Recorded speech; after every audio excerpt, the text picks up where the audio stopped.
President Emmanuel Macron now says the era of French interference in Africa was over. The president was on a four-nation tour of the continent to renew frayed ties. Anti-French sentiment still runs high in some former African colonies as the continent becomes a renewed diplomatic battleground with Russian and Chinese influence growing in the region. This is the president's 18th trip to the continent, but the discontent in Africa against how the world powers have treated Africans is still rife. So, was Macron's visit to Africa a way to strengthen diplomatic relationship or to defend economic interests? Let's talk about that. Joining me from Lusaka, Zambia, is Dr. Charles Sinkala, an international relations consultant. Dr. Charles, hello there and welcome to WION. Thank you very much. It's a pleasure having me. Thank you. Thank you. What do you make of President Macron's revisits to the continent?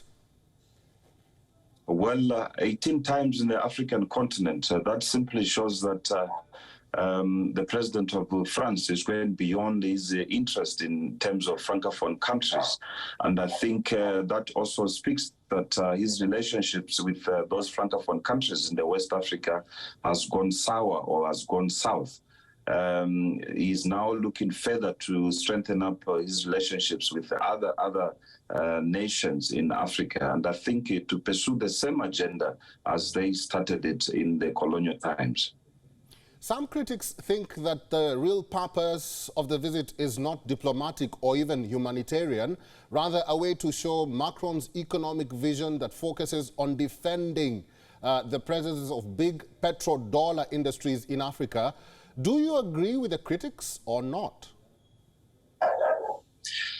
I do agree with the critics, and I think that is exactly what is happening in the African continent. It is not that France want to help the continent. You know, we can look back as the Francophone countries where I've just mentioned that what have they fared in terms of economic, political and military support to those countries. It is actually a laughable matter that they have continued even to go extra mile, to go to the Democratic Republic of Congo, to show interest in agriculture, to show interest in bilateral and multilateral relationships with the nations, which is completely outside the big picture of what France needs. France needs military participation, military bases in Africa, and as well as to pursue their military business in selling arms and ammunition, which has drastically killed a lot of Africans, as we have likely mentioned.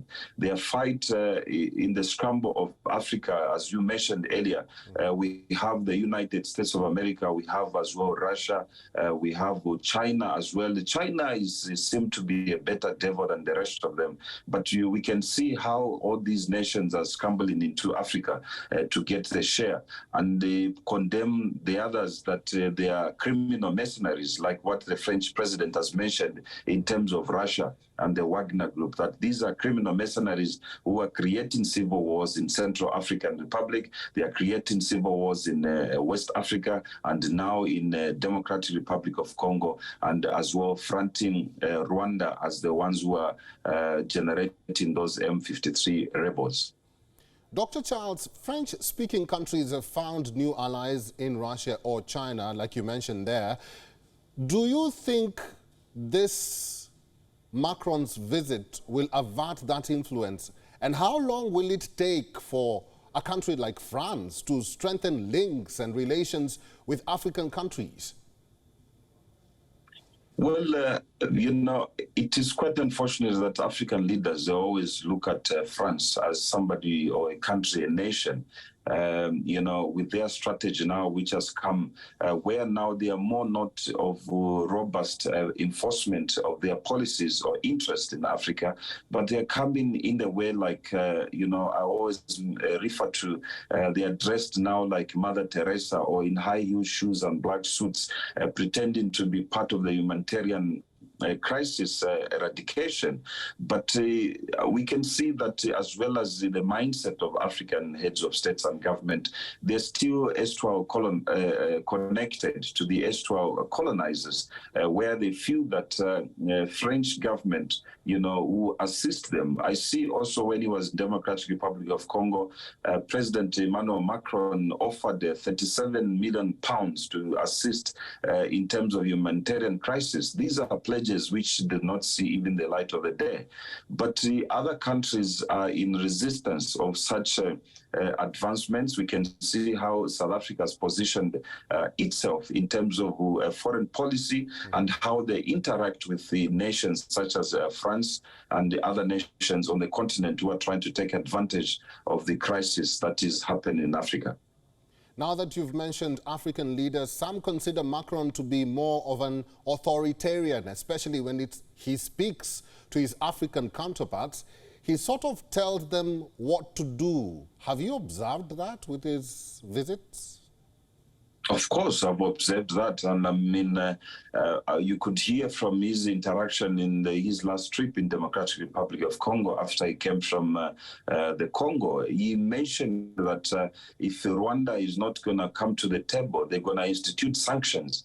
How can a president who is equivalent to those heads of state in Rwanda, Paul Kagame and Felix Tshisekedi, can be having that authority, to say, I'm going to institute sanctions to these nations if they do not work together? That just shows you that how powerful these leaders are. I've never seen an African leader who will go around maybe more than 18 times in his tenure as the president, to visit European countries and speak the way the interest of Emmanuel Macron is speaking, where he's even instructing heads of state and government to divide them. And they lead to relations that they have, especially Democratic Republic of Congo and Rwanda, where they have enjoyed their relations, although not 100%, but they are neighbors. They can work on their differences, where he's instigating and they want to escalate the military advancement that I shall supply you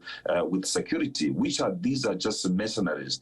But who can forget the participation of France in the Rwanda genocide, where they could not protect the incumbent president who was there in 1994, and the crimes against humanity, of course, which also they did apologize to come and say, we are sorry, we did not take action. But these has simply showed us that Emmanuel Macron and the French government and many other nations which are coming from outside, they are now drastically approaching us, to demand their interest and not the African interest. Talking about apologies, the president presented his Gabonese counterpart a sizable collection of local songs and tales. He also handed royal treasures to Benin last year. Is it too hard for former colonizers to apologize? Yes, it is too hard. Eric, it comes with reparations. You can't just apologize and it ends there. We can see how the German government apologized in just not far away from South Africa, there in Namibia, and they offered some certain amount which was ridiculous and just laughable.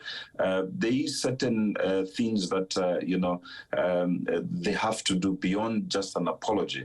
We can see, yes, they returned some of the artifacts which they stole from Francophone countries and many other nations. But that does not mean anything. We can see the advancement in terms of positioning their multinational companies such as Total to take advantage in the economical sectors, to impose actually in terms of them doing business, and actually appealed to the French companies that they must take advantage of his relations that he's making. But the question always comes is that is there an indigenous African nation that has advanced his business interest in France? No, it's not like that. So it is a one-way type of relationships. And these apologies, they're just lip service. And the only reason why the African leaders are respecting him to attend is because of the 1961 Vienna Convention in terms of diplomatic relations with countries. Dr. Charles, let's talk about the reparations, and now the continent wants to consolidate ongoing campaigns. Why is that taking too long to be resolved? Well, it is just the political will and the Africans leaders working together that has been a challenge. We can see if one leader talks against the West or the United States of America or the former colonizers, those leaders are eliminated, or let me just be frank, they are killed. We can see how Colonel Gaddafi of Libya was killed. We can see how Tanzanian President John Pombe Magufuli was killed. We can see many other African leaders who isolate themselves from the rest of the African leaders get killed. I think it's a time that Africans now, they must relook at how they approach the outside world, you know, in terms of protecting their economical activities, in terms of protecting their security activities, in terms of protecting their political influence and activities on the continent. I don't see much of the African leaders traveling so much. You know, if you talk about the trips Macron has made in the last of his term, you know, about 18 of them, that is equivalent to almost half of the African continent. So we can see that aggressiveness. But our African leaders, you know, they do not have that aggressive interaction among themselves. All what we hear is that African leaders are invited on an occasion of Joe Biden in the United States of America, or they are invited on an occasion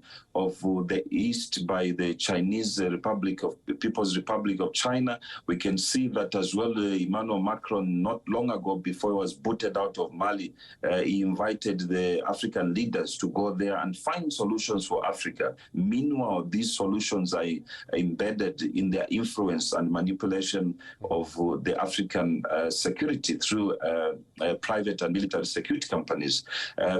French, many other nations and many other scholars, colleagues and learners, they have mentioned that one of the former French president, Jacques Chirac, he mentioned that without Africa, France will be nowhere. Hence, they are coming with the same agenda and the interest to take advantage of the porous relationships among the African leaders, the porous relationship with the African Union, the porous relationship with the regional blocs like SADC, ECOWAS, and Central African and the Maghreb on the north.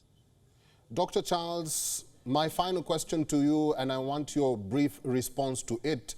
The United States and China have been pushing Africa for a seat at the G20 and the United Nations Security Council. If successful, what impact and significance will this be for the continent?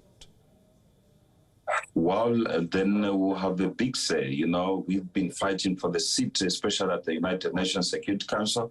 Would like to be recognized like that. And if you talk about the numbers for Africa in excess of 1.7 billion influence, and the heads of state, even if it is United States of America, can partner with Africa as a whole and its member countries, they will have a bigger, larger say in terms of voting rights and many others. And I think Africa as well now can say something in terms of demanding what belongs to her, and as well as discussing on the table of civilization as post-colonial dispensation in terms of the international relations. Dr. Charles Sinkala, an international relations consultant from Zambia, thank you very much for your insights and for talking to us on WION World is One. Thank you. It's a pleasure having me.